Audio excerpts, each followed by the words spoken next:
صلوا علیہ وسلموا تسلیما باباد بلند درود السلام اللهم صل على سيدنا محمد وعلى آله مولانا محمد وبارک وسلم الصلاۃ والسلام علیک یا سیدی یا رسول اللہ الصلاۃ والسلام علیک یا سیدی یا حبیب اللہ الصلاۃ والسلام علیک یا سیدی یا نبی اللہ وعلی آلک واصحابک یا نور اللہ کہ محمد سے وفا تو نے تو ہم تیرے ہیں، یہ جہاں چیز ہے کیا لوح و قلم تیرے ہیں۔ محمد کی محبت دین حق کی شرط اول ہے، اسی میں ہو اگر خامی تو سب کچھ نامکمل ہے۔ اور محمد کی غلامی ہے سند آزاد ہونے کی، خدا کے دامن توحید میں آباد ہونے کی۔ محمد کی محبت آن ملت شان ملت ہے، محمد کی محبت روح ملت جان ملت ہے۔ محمد کی محبت خون کے رشتوں سے بالا ہے، یہ رشتہ دنیاوی قانون کے رشتوں سے اعلیٰ ہے۔ محمد ہے متاع عالم ایجاد سے پیارا، پدر مادر برادر مال و جاں اولاد سے پیارا۔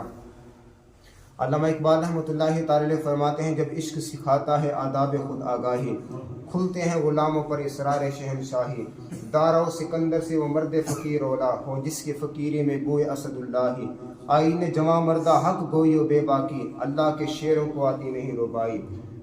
اے طائر لاہوتی اس رزق سے موت اچھی کہ جس رزق سے آتی ہو پرواز میں کوتاہی۔ اور علامہ اقبال رحمۃ اللہ تعالی علیہ نے نوجوان نسل کو مخاطب کر کے کہا کہ تیرے صوفے ہے فرنگی، تیرے قالین ہے ایرانی، لہو مجھ کو رلاتی ہے جوانوں کی تن آسانی۔ امارت کیا شکوہ خسروی بھی ہو تو کیا حاصل، نہ زور حیدری تجھ میں نہ استغناء سلمانی۔ اور نہ ڈھونڈ اس چیز کو تہذیب حاضر کی تجلی میں کہ پایا میں نے استغنا میں معراج مسلمانی۔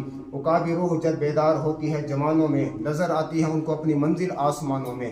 اور نہیں تیرا نشے منکسر شاہی کے گوہر پر، تو شاہین ہے بسیر کر پہاڑوں کی چٹانوں میں۔ حضرات گرامی القدر، کوئی معبود نہیں سوائے اللہ تعالیٰ کے۔ اللہ تعالیٰ نے جو چاہا وہی ہو کر رہا اور وہی ہو کر رہے گا۔ لاکھوں کروڑوں اربوں خربوں درود و سلام میرے اور آپ کے آقا مولا حضور جانے جانا حضور پر نور، نور کائنات، بزم کائنات، رونق کائنات، رنگت کائنات، بہار کائنات، جمال کائنات، حیات کائنات، خوشبو کائنات، وجہ تخلیق کائنات، صبح کائنات کے شمس الضحیٰ، شام کائنات کے بدر الدجا، حضور سید المرسلین، خاتم النبیین، خاتم النبیین، خاتم النبیین، خاتم النبیین، خاتم النبیین، خاتم النبیین۔ آپ علیہ الصلوۃ والسلام پر، آپ کی اہل بیت اطہار پر، آپ کے عظیم اصحاب پر، آپ کے یاروں پر، آپ کے وفاداروں پر، آپ کی جان نثاروں پر، آپ کے عاشقوں پر صبح قیامت تک اللہ تعالیٰ کی کروڑوں رحمتوں اور برکتوں کا نزول ہوتا رہے۔ حضرات کرام القدر، شب معراج کی مبارک رات ہے اور 15ویں شعبان کی یہ رات ہے۔ اس رات کی بڑی فضیلت ہے۔ پہلے یہ سمجھ لیجیے کہ شب برات کا مطلب کیا ہے اور یہ اصل لفظ کیا ہے۔ ہمارے ہاں لوگ شب برات بھی بول دیتے ہیں، برات۔ اب برات کس کو کہتے ہیں؟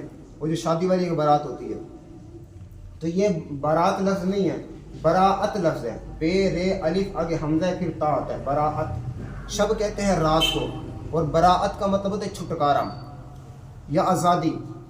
تو شب برات کا مطلب ہو چھٹکارے والی رات، آزادی والی رات۔ تو آزادی کس چیز سے؟ حضور فرماتے ہیں کہ اللہ تعالیٰ اس رات اپنی ساری مخلوق کی مغفرت فرما دیتا ہے۔ میں بل قلب کی بکریوں کے بالوں کے برابر اللہ تعالیٰ جہنم سے لوگوں کو آزاد فرما دیتا ہے۔ اس لحاظ سے یہ رات شب برات کہلاتی ہے، یعنی آزادی والی رات، چھٹکارے والی رات، جہنم سے چھٹکارے والی رات۔ اچھا، کن لوگوں کی مغفرت ہوتی ہے؟ میں ان لوگوں کی کہ جن پر جہنم واجب ہو چکا ہوتا ہے، گناہوں کی وجہ سے فیصلہ ہو چکا ہوتا ہے یہ بندے جہنم میں جائیں گے، ایسے لوگوں کو اللہ تعالیٰ اس رات معاف فرما دیتا ہے۔ حضرت مولا کائنات شیر خدا کرم اللہ تعالیٰ وجہہ الکریم سے مروی ہے، حضور فرماتے ہیں کہ اللہ تعالیٰ 15ویں شعبان کی رات کو آسمان دنیا پر نزول فرماتا ہے اور فرمائے جو اس رات کو پائے اس کو چاہیے کہ وہ اس رات کو قیام کرے، صبح کو روزہ بھی رکھے، صبح کو روزہ بھی رکھے، رات عبادت کرے، صبح روزہ بھی رکھے۔ فرمایا اللہ تعالیٰ آسمان دنیا پر نزول فرماتا ہے اور یہ ندا دیتا ہے اپنے بندے کو، ہے کوئی مجھ سے رزق مانگنے والا کہ میں اسے رزق دوں؟ ہے کوئی مجھ سے عمر میں برکت مانگنے والا کہ میں اس کی عمر میں برکت دوں؟ ہے کوئی مصیبت زدہ، وہ مجھ سے فریاد کرے میں اس کی مصیبت کو دور کر دوں؟ ہے کوئی کسی مشکل میں پڑا ہوا، وہ فریاد تو کرے میں اس کی مشکل کو حل کر دوں؟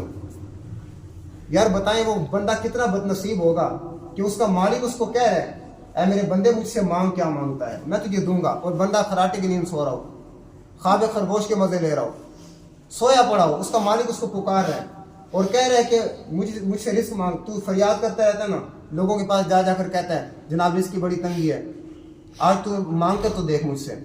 لیکن بندہ سویا رہے, اس بندے سے بد نصیب اور کون ہو سکتا ہے بتائیں. مالک ندا دے رہا ہے, اور کب تک ندا دیتا ہے؟ حدیث پاک میں کہ جیسے یہ غروب آفتاب ہوتا ہے اس کے بعد سے یہ ندا شروع ہو جاتی ہے, صبح صادق تک پوری رات اللہ تعالیٰ اپنے بندے کو ندا دیتا رہتا ہے, پوری رات. اور حضرت عائشہ صدیقہ سلام اللہ علیہا آپ فرماتی ہیں کہ حضور صلی اللہ علیہ وسلم 15 شعبان کی رات کو میرے بستر پر موجود تھے. آدھی رات کو میری آنکھ کھولی تو میں نے دیکھا کہ حضور بستر پر نہیں ہے. تو میں حضور کو تلاش کرنے کے لیے باہر نکلی تو میں نے حضور کو جنت البقیع میں پایا. یہ قبرستان ہے جنت البقیع. تو اس سے ثابت ہوا کہ 15ویں رات کو قبرستان جانا یہ میرے نبی کی سنت ہے, قبرستان جانا. تو حضرت عائشہ صدیقہ فرماتی ہیں حضور 15ویں رات کو قبرستان میں موجود تھی, جنت البقیع میں. فرماتی ہے کہ میں وہیں سے واپس آ گئی.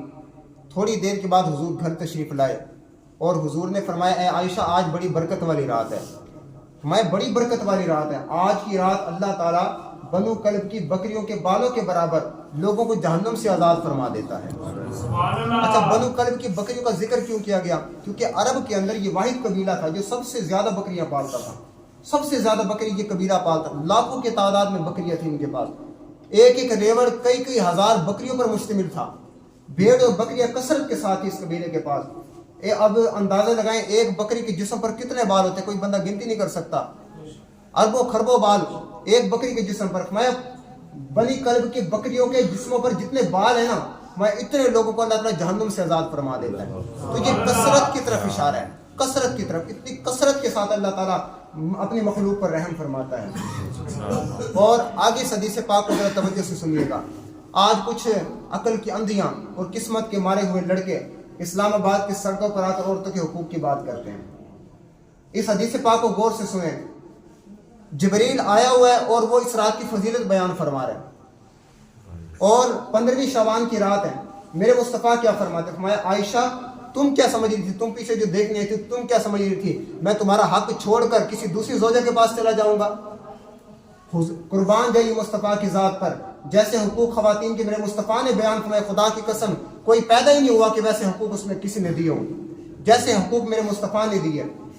خواتین کے حقوق جیسے میرے مصطفیٰ نے بیان فرمائے, بیوی کو جو حق دیا, بہنوں کو جو حق دیا, ویسا حق کسی نے نہیں دیا کائنات کے اندر.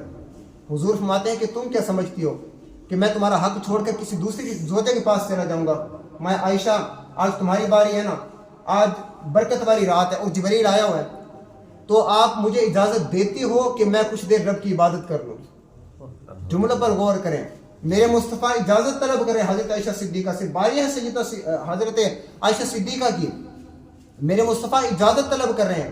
عائشہ اجازت دیتی ہو کہ کچھ دیر کھڑی ہو کر میں نوافل ادا کر لوں, رب کی عبادت کر لوں, اگر تمہاری اجازت ہو تو.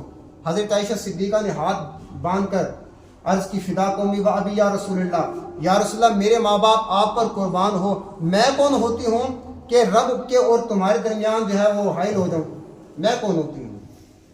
تو میرے مصطفیٰ نے فرمایا بڑی برکت والی رات ہے, اللہ تعالیٰ اپنے ساری مخلوق کی مغفرت فرما دیتا ہے. لیکن چند لوگوں کا حدیث پاک میں ذکر آیا, اس رات اللہ ان کو بھی نہیں بخشتا. یہ جو حدیث پاک سنی ہے نا آپ نے, یہ